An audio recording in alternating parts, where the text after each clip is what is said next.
They poured boiling water over his head. His skin peeled. His face melted. His eyes sizzled as the steam rose from his skull. I just stood there, frozen in shock. A man caught stealing was punished on the spot, and his screams, I watched helplessly as they faded into the hiss of boiling flesh. I'm thousands of miles from home, locked in a high-security prison in Cambodia. I don't speak the language. I don't even know what I did. I don't know how long I'll be here. No help, no answers. Just me, surrounded by murderers, traffickers, the worst of the worst. To them, I was fresh meat. I never meant to ring that cowbell. Little did I know, it would be the start of my living nightmare. It hung above a local bar in Cambodia's popular tourist spot, touched by 1,000 careless hands. When I hit it, that sound rang across the neon-lit room. Locals cheered, like I'm someone famous. It's in tradition for whoever rings that cowbell to buy everyone a drink at the bar. I'd come to Cambodia to outrun grief. Mom died while I gave chest compressions over speakerphone. My fiance left 6 weeks later. At the bar, I walked away to use the bathroom. 2 locals ended up spiking my drink, and the rest is just a blur. 2 sips into that drugged drink, a migraine split my skull. The night was so foggy. The locals grinning, humid air, the ATM glowing like a shrine.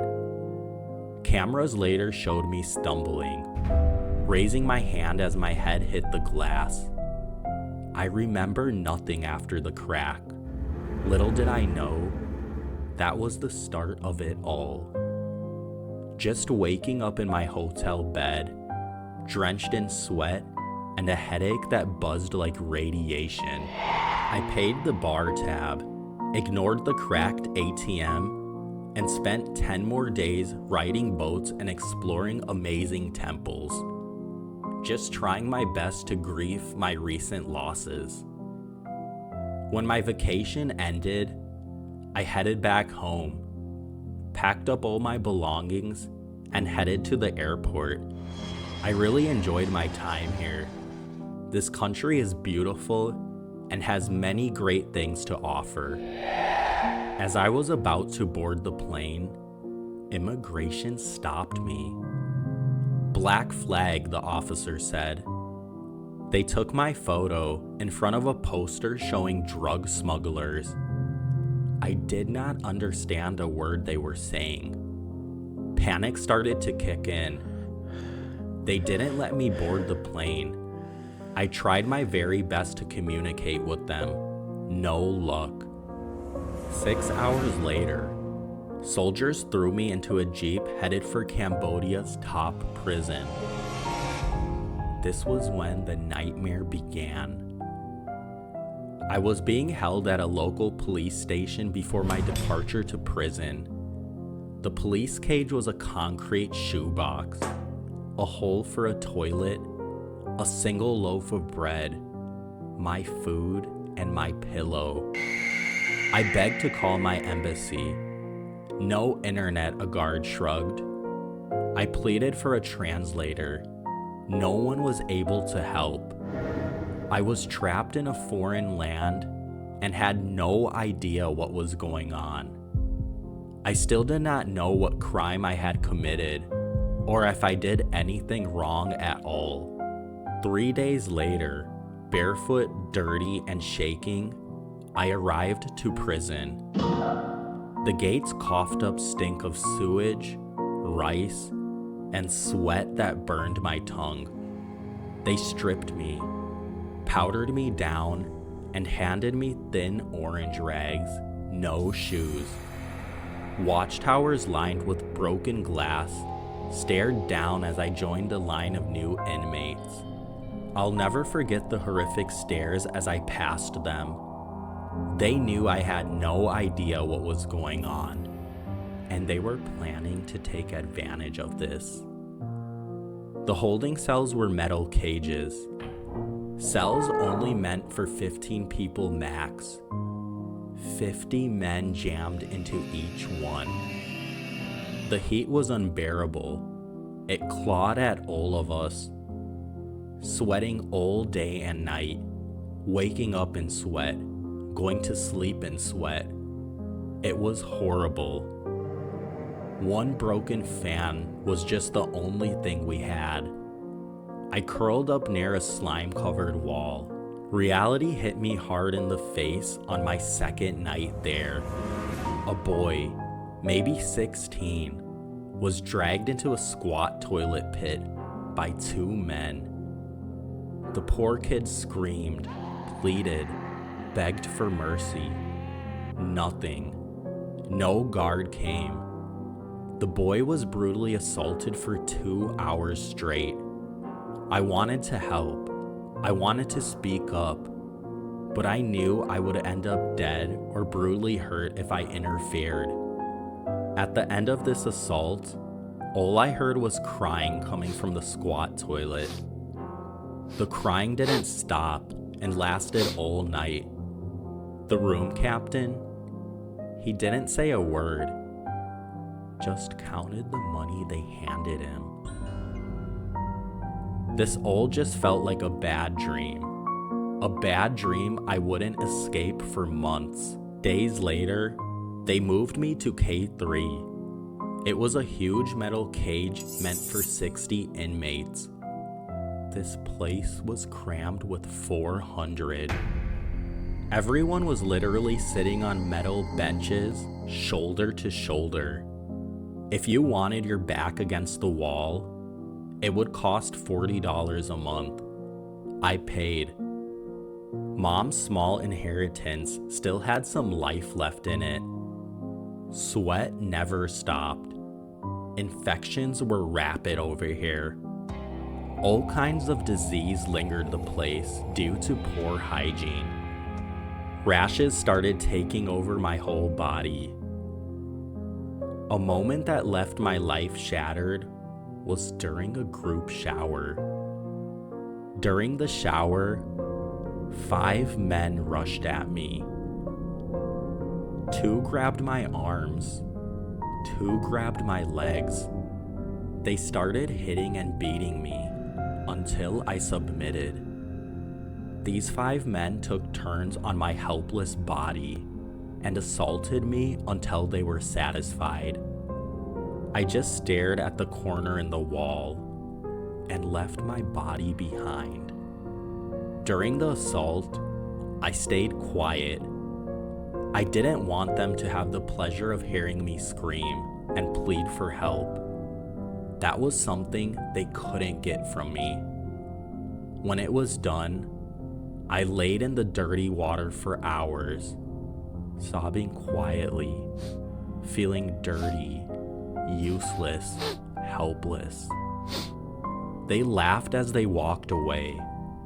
No one said a word. No one said a word because they didn't want to be next. And plus, these men held high power positions in the prison. I remember seeing them playing cards like nothing happened, smiling, smoking, going on with life. The prison guards were just as horrific. A week later, 2 guards, drunk on rice liquor, came for me. Questions, they said. They were trying to interrogate me for some money. Every foreigner in this prison is known to have money. They burned my arm with cigarettes. They beat me with keys. Then they took turns using me. Afterwards, they taped my wounds shut and marched me to roll call. They demanded some type of payment. I gave them just enough for them to leave me alone. Noise buys more years, one of them warned. I tried my best to get in touch with the Australian embassy, my family, relatives, anyone who can get me out of this place. $15 for 12 minutes on the phone. Another $15 to cross a hallway. $1,000 to bribe my way into the prison hospital. The hospital was just as bad as the prisons. Inmates did surgery with fishing lines. The doctors performed surgery without any type of pain reliever or medicine. Many lives were lost in this dreadful place, all from infection spreading, and no cures for the diseases that were with us. I've witnessed a few brutal beatings, but one sticks to my mind in particular. I watched a kid named Dara, he was Thai, get beaten for using too much toilet water. Guards chained him to a wall and beat him ruthlessly for hours, taking turns striking the young kid, acting like this was some type of game. The guards wanted to see who can punch harder. He died in front of me. At dawn, we carried his body to a van, half already full of the living and the dead. People said his organs would hit the black market by sunrise. I believed them. The van never came back with bodies. If you messed up, they threw you in the dark room, a sealed warehouse, only to house 50 inmates, but crowded with 200. People traded drugs for bottled water. Time was non-existent in this horrible dark warehouse. Lighters flicked like fireflies, flashing hollow, bone-thin faces in the dark. I started talking to myself, still trying to take in all that is going on. They pulled me out after 2 days. The embassy visits were jokes. Some junior guy handed me a travel-sized toothpaste and said, "We're monitoring your case. Don't worry, we'll get you out very soon." My lawyer, one of the local inmates, recommended me to hire her. She was literally no help. Vacationed with my money that was sent to her, and barely kept in touch with me. Drained what was left of my money. She finally gave me the reason to why this was all going on and why I was in prison.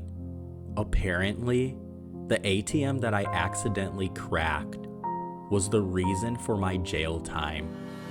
It was caught on camera where I tripped and cracked the ATM machine.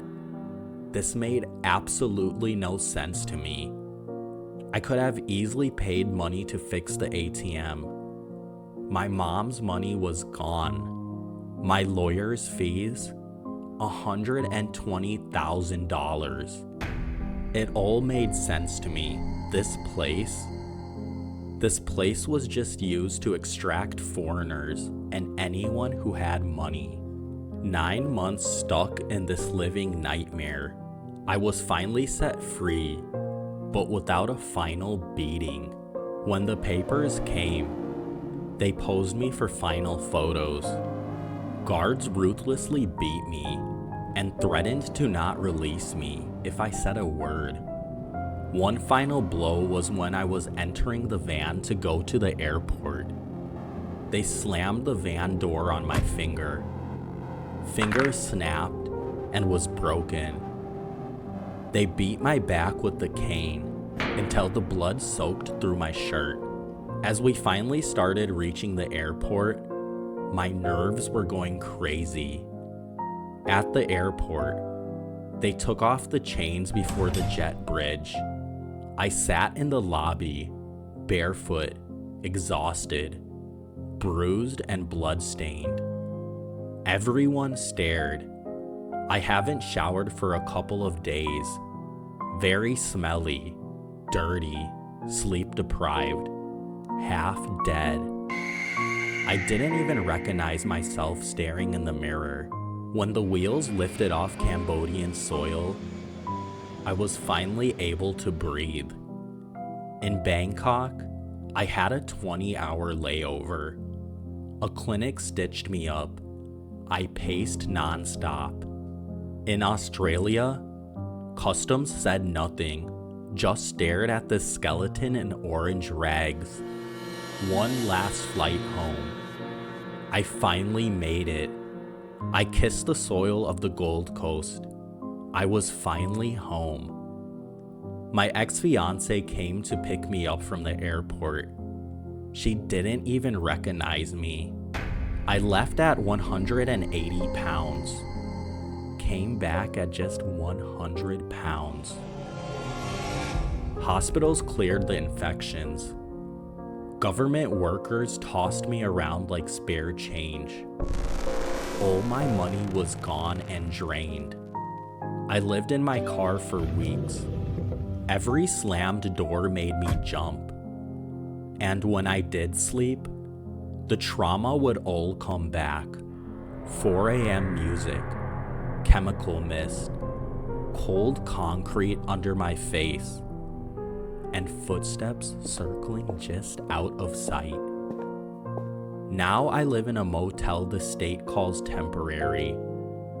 The vent rattles like the prison fan. The mirror shows a horrid reflection of myself.